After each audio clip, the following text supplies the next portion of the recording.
Hello and welcome back to Red Fox Classics and the ongoing rebuild of this 1969 Mark II GT6 behind me. Now at the end of the last episode we got the engine in, got it bolted in, we'd done the timings, so we've more or less done the left hand side of the engine. And in the meantime I've been fiddling around and putting on the exhaust manifold and the inlet manifold things. I've come to the point, I've got the carburetor sat in the car. And we actually need to build something, because this pipe setup is supposed to go in here, and it's a bit sad looking. So I need to unsolder that T-piece and try and make another one.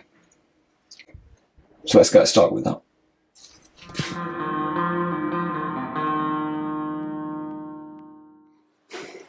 I have been being something of an idiot, and wandering around wondering what I could do soldering on.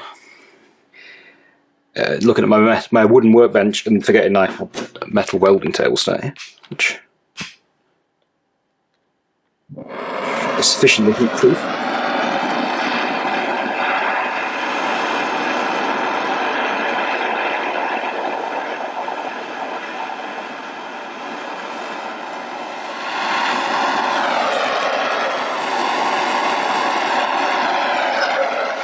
At least it does appear to be soft solder, because I was worried then. Let all that cool down and get it cleaned up.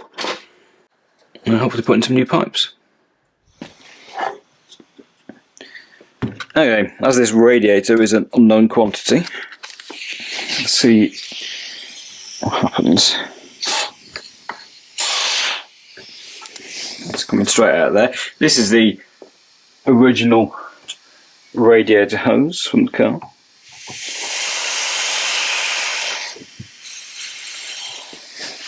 It's just shooting straight through here. It could just be this hose is so perished, it's so hard. But so I've got to go hunting around and find something I can actually get this to seal with. It doesn't really need to hold much pressure, but I need to hold some.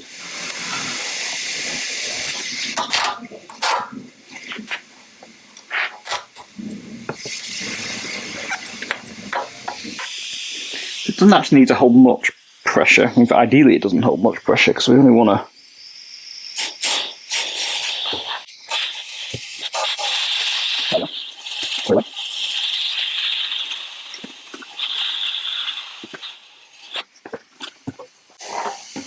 I saw that bit had been repaired. I thought, well, maybe it had been a decent job. Hopefully we can sort that.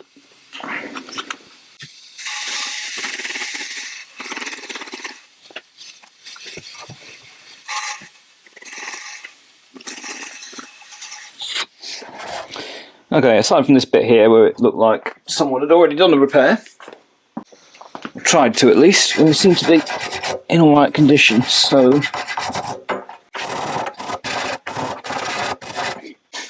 and we'll get this clean and dried, and we'll try and get that soldered up too. You can see something's already big there, can't you? Looking closer I can actually see a crack. But crack is worrying.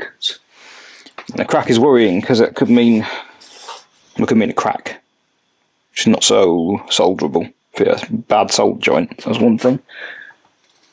Anyway, at least rinse the soap off of this. Go from there.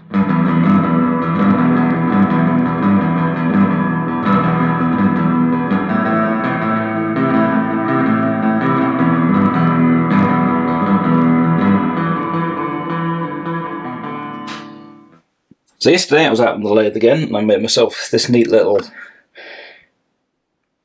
hose adapter thing. And I tried to solder it to this old master cylinder cap and failed again. So this is metal araldite. But the point of this is it should be an adapter for my brake bleeder. Because the one it comes with, it's an easy bleed. You know, the cheapo ones. It only comes with something that size.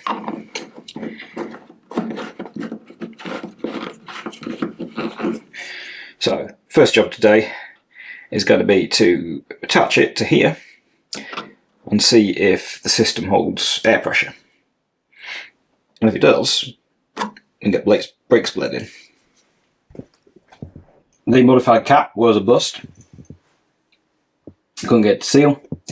So I went to using the vacuum extractor. It's over there.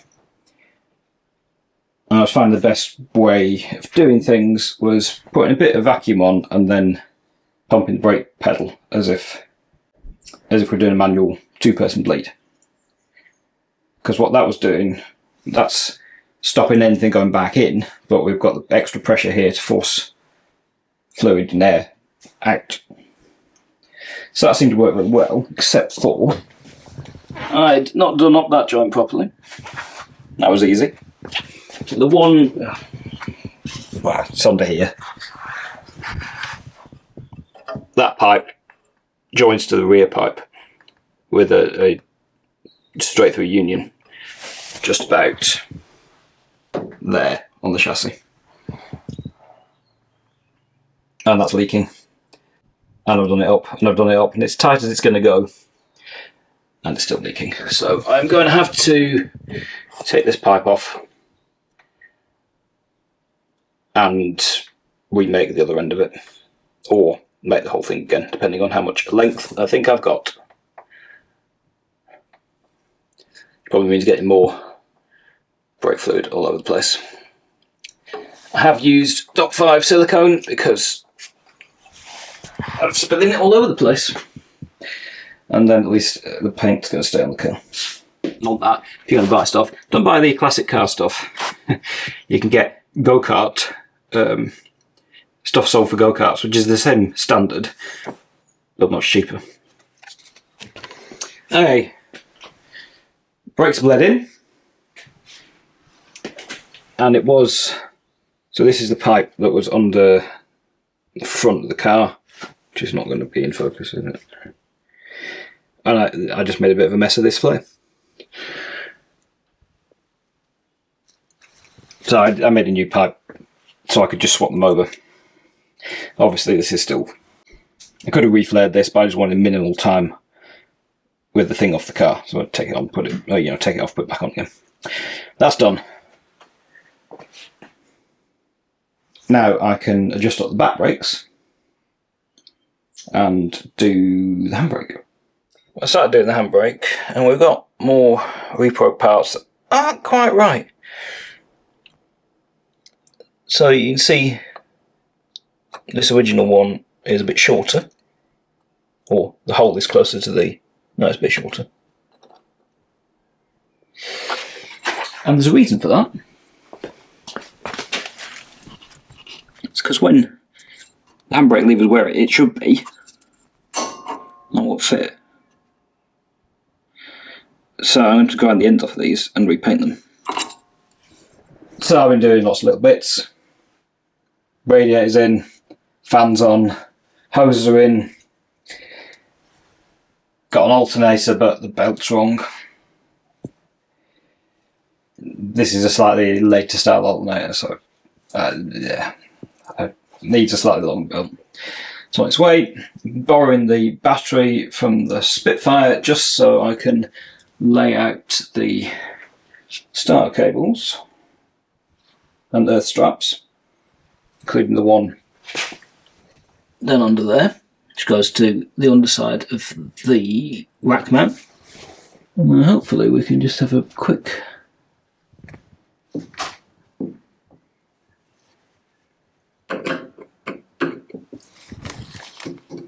jump of that, see if it works.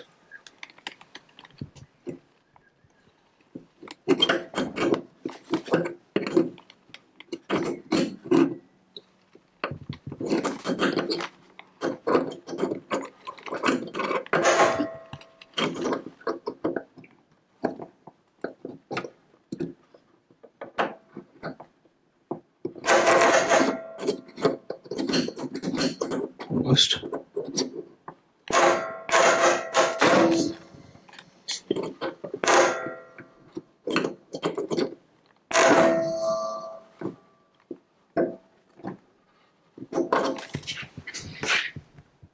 Well, the engine turned a little bit. That's the first time it's turned in an extremely long time. Well, the motor, or start motor at least. Obviously, I don't want to crank it, but it's got no oiling, but it works. Or the wiring works, you know. So the radiator's back on the bench again. Reason being, this just touches. Now, this is a stock radiator. I test fitted the original stock radiator, just hide behind there, and has a great big hole in it, and that was fine. This one isn't. So I've tried to fiddle around and see if I can shim the brackets and tilt it a bit, but I think what I'm going to have to do is chop through here, which is annoying because it's been painted, but whatever, and possibly through there, I don't know, but just drop that down a little bit. A couple of millimetres will be fine, so it's probably going to be maybe just over the width of the cutting disc. But yeah, everything's a little bit more work, isn't it? Than you thought it was going to be. So there's two slightly modified brackets, just with little tacks.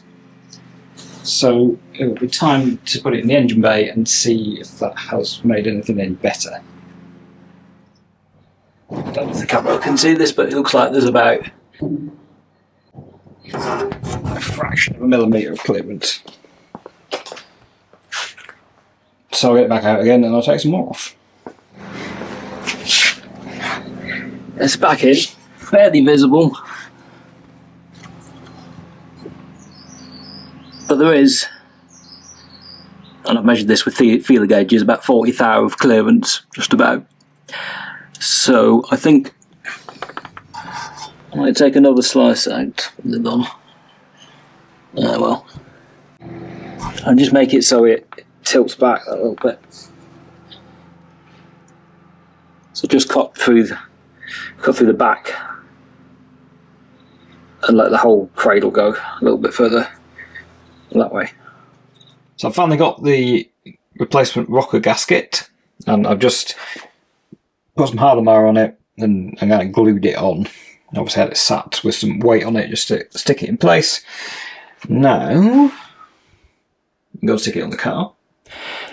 So the plan here was to be leading up to be starting the engine, and I ended up waiting for parts and they're not coming, and instead getting onto a different job.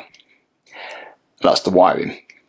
I've been away for work a couple of times and just haven't managed to get on and do quite as much as I wanted.